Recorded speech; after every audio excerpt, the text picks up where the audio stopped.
दोस्तों आज की इस वीडियो में हम आपको बताने वाले हैं सुधा चंद्रन के बारे में। दुनिया में ऐसे बहुत से सफलतम लोग हैं जिनका बचपन बेहद कठिनाई और गरीबी में बीता, लेकिन अपनी काबिलियत और मेहनत के दम पर उन्होंने सफलता की नई ऊंचाइयों को छुआ। आपने बहुत से ऐसे लोगों की कहानियां पढ़ी होगी जिनको 2 वक्त के खाने के लिए भी बेहद संघर्ष करना पड़ता था, लेकिन आज भी दुनिया के सामने सफलता के बेहतरीन उदाहरण बने हुए हैं। ऐसे ही लोगों में से आज हम आपके सामने एक ऐसी महिला की कहानी लेकर आए हैं जो शारीरिक रूप से अक्षम होते हुए भी आज सफलता की ऊंचाइयों पर है और लाखों लोगों के लिए वे एक प्रेरणा का स्रोत भी हैं। जी हाँ, हम बात कर रहे हैं मशहूर अभिनेत्री सुधा चंद्रन की। आज सुधा चंद्रन को कौन नहीं जानता है। सुधा जी ने न सिर्फ नृत्य बल्कि अपनी अभिनय की कला से भी दर्शकों के दिलों में विशेष जगह बनाई है। कहीं किसी रोज की, राजमोला शिक्कन और नागिन की यामिनी सी राहेजा जैसे किरदारों ने सुधा चंद्रन को दर्शकों में लोकप्रिय बना दिया। 16 साल की सुधा जब बचपन में नृत्य करती थी तो लोग उनकी प्रशंसा करते नहीं थकते थे, लेकिन अचानक इस नन्ही सी लड़की के जीवन में ऐसी घटना घटती है जिसने उसके पूरे जीवन को ही पलट कर रख दिया। तो आइए दोस्तों विस्तार से जानते हैं सुधा चंद्रन के जीवन के बारे में। बात कर लेते हैं सुधा चंद्रन की एजुकेशन के बारे में। तो मशहूर अभिनेत्री सुधा चंद्रन का जन्म 27 सितंबर 1964 को भारत के केरल राज्य के एक सामान्य परिवार में हुआ था। इनके माता पिता बेहद सामान्य परिवार के होते हुए भी मुंबई में इन्हें उच्च शिक्षा दिलाई। बचपन में ही सुधा जी की नृत्य के प्रति रुचि पैदा हो गई थी और यही वजह है कि उन्होंने मात्र 3 वर्ष की आयु से ही भारतीय शास्त्रीय नृत्य का अभ्यास करना शुरू कर दिया था। वे स्कूल में पढ़ाई के बाद नृत्य का अभ्यास करती थी। सुधा जी ने 16 वर्ष तक आयु में 75 से अधिक स्टेज शो पूरे कर लिए थे। उनकी पहचान भारतनाट्यम के एक अच्छी कलाकार के रूप में होने लगी थी। सुधा जी नृत्य के क्षेत्र में अनेकों पुरस्कार से भी सम्मानित हो चुकी है।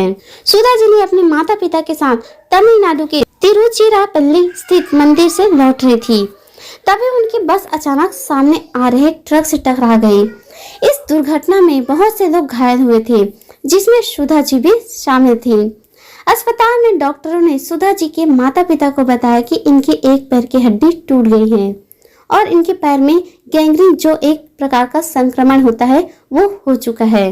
अगर समय रहते इनका पैर नहीं काटा गया तो सुधा जी की जान भी जा सकती है। परिस्थितियों के आगे माता पिता ने डॉक्टरों को पैर काटने की अनुमति दे दी। यह दौर सुधा चंद्रन के जीवन का सबसे खराब दौर था। जो लड़की नृत्य करते नहीं थकती थी, अपना सारा जीवन ही जिसे समर्पित कर दिया हो, जिसको लेकर इतने सारे सपने देखे हों, अब ऐसी परिस्थितियों में सुधा जी को यह सब चूर चूर होते दिख रहे थे। पूरे दिन बस बिस्तर पर पड़े पड़े अपनी किस्मत को कोसती रहती थी।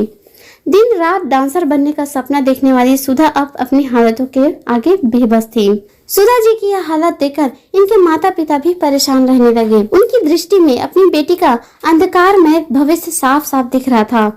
कहते हैं कि हालात यहाँ तक आ चुके थे कि इनके माता पिता ने घर से निकलना ही बंद कर दिया था। जब भी कुछ घर का सामान लेने जाना होता था तो वे रात में ही बाहर निकलते थे, ताकि लोग उनसे सुधा जी के बारे में प्रश्न न पूछे।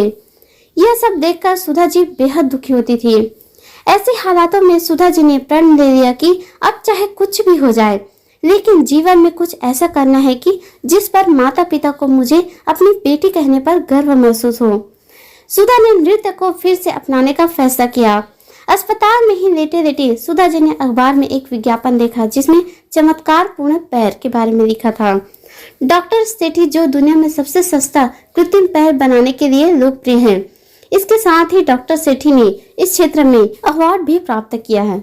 सुधा चंद्रन जी ने जयपुर फूट के डॉक्टर सेठी से मिलने के लिए उन्हें पत्र लिखा और सौभाग्य की बात है कि डॉक्टर सेठी उनसे मिलने के लिए तैयार हो गए। सुधा चंद्रन जी ने जयपुर के फूट के डॉक्टर सेठी से मिलने के लिए उन्हें पत्र लिखा।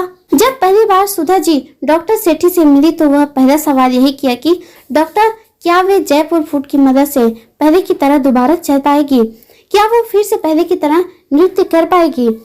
इस पर डॉक्टर सेठी ने यही कहा कि यह सब आप पर निर्भर करता है, आपकी इच्छा शक्ति पर निर्भर करता है।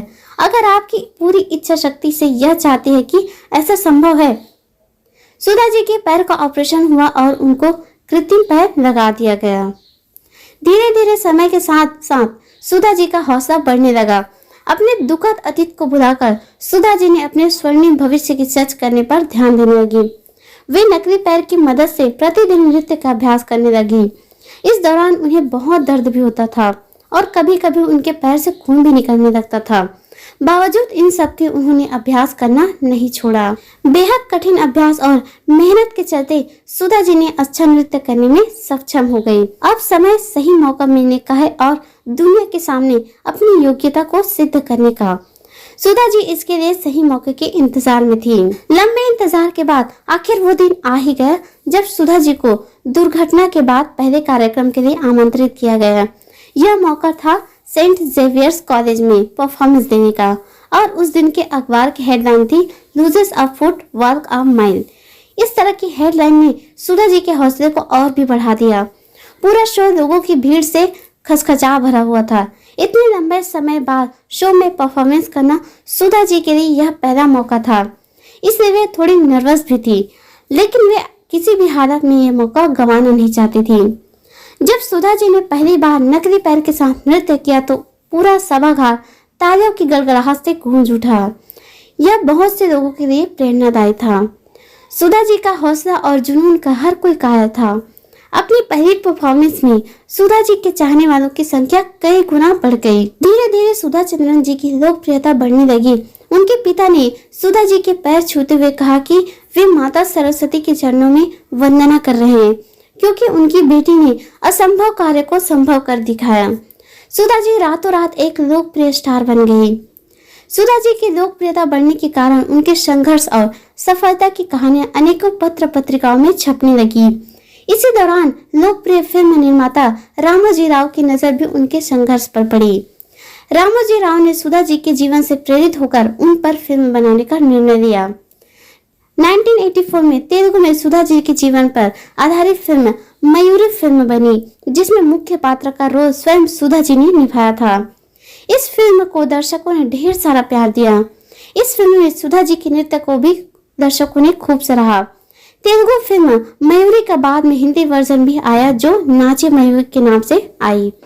सुधा जी के जीवन पर आधारित इस फिल्म को राष्ट्रीय फिल्म पुरस्कार से भी सम्मानित किया गया। इसके बाद सुधा जी को कई अन्य फिल्मों और टीवी सीरियल में भी काम किया। वर्तमान में भी ऐसे कई टीवी सीरियल हैं जिनमें सुधा जी काम कर रही है। दोस्तों, सुधा चंद्रन की कहानी से हम सभी को प्रेरणा मिलती है कि कैसे हम भयानक दुर्घटनाओं को उन्होंने अपने सपनों के आगे नहीं आने दिया और शारीरिक अक्षमता के बावजूद भी अपने सपनों को पूरा किया। उम्मीद करती हूँ कि आपको यह सुधा चंद्रन की बायोग्राफी जरूर पसंद आई होगी। अपनी राय नीचे कमेंट द्वारा हमें जरूर बताइएगा। मिलेंगे नेक्स्ट वीडियो में, तब तक के लिए जय हिंद।